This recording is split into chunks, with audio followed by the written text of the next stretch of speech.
ಶ್ವಾಸಕೋಶದ ಸೋಂಕಿನಿಂದ ಗಂಭೀರ ಸ್ಥಿತಿಯಲ್ಲಿ ಚಿಕಿತ್ಸೆ ಪಡೆಯುತ್ತಿದ್ದ ಯೋಜನೆ ಮತ್ತು ಸಾಂಖ್ಯಿಕ ಇಲಾಖೆ ಸಚಿವ ಡಿ ಸುಧಾಕರ್ ಅವರ ಆರೋಗ್ಯದ ಬಗ್ಗೆ ಅವರ ಸೋದರ ಡಿ ಕುಮಾರ್ ಮಹತ್ವದ ಮಾಹಿತಿಯನ್ನ ನೀಡಿದ್ದಾರೆ.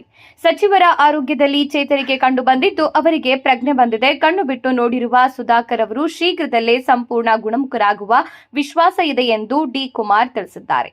ಹಿರಿಯೂರಿಗೆ ಮರಳಿ ಬಂದು ಮತ್ತೆ ಜನಸೇವೆಯಲ್ಲಿ ತೊಡಗಿಕೊಳ್ಳಲಿದ್ದಾರೆ. ಹೀಗಾಗಿ ಅಭಿಮಾನಿಗಳು ಮತ್ತು ಕಾರ್ಯಕರ್ತರು ಧೈರ್ಯದಿಂದ ಇರಬೇಕು ಎಂದು ಮನವಿ ಮಾಡಿದ್ದಾರೆ.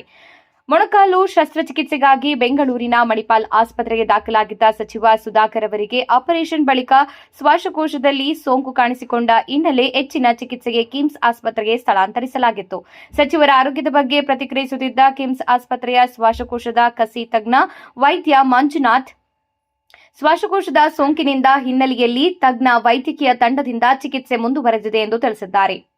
ವೆಂಟಿಲೇಟರ್ ಹಾಗೂ ಎಕ್ಮೋ ನೆರವಿನಿಂದ ಉಸಿರಾಟ ನೀಡಲಾಗುತ್ತಿದ್ದು, ಸೋಂಕಿತ ಶ್ವಾಸಕೋಶವನ್ನು ಸರಿಪಡಿಸಲು ಪ್ರಯತ್ನ ನಡೆಯುತ್ತದೆ. ಅಗತ್ಯವಿದ್ದರೆ ಶ್ವಾಸಕೋಶದ ಕಸಿ ಮಾಡುವ ಸಾಧ್ಯತೆಯೂ ಇದೆ ಎಂದು ಹೇಳಲಾಗುತ್ತಿದೆ. ಈ ಬೆಳವಣಿಗೆಗಳಿಂದ ಸಚಿವರ ಅಭಿಮಾನಿಗಳು ಮತ್ತು ಆಪ್ತರಲ್ಲಿ ಆತಂಕ ಹೆಚ್ಚಾಗಿದ್ದು, ಇದೀಗ ಸಹೋದರ ನೀಡಿರುವ ಮಾಹಿತಿ ಸ್ವಲ್ಪ ನೆಮ್ಮದಿಯನ್ನ ತಂದಿದೆ.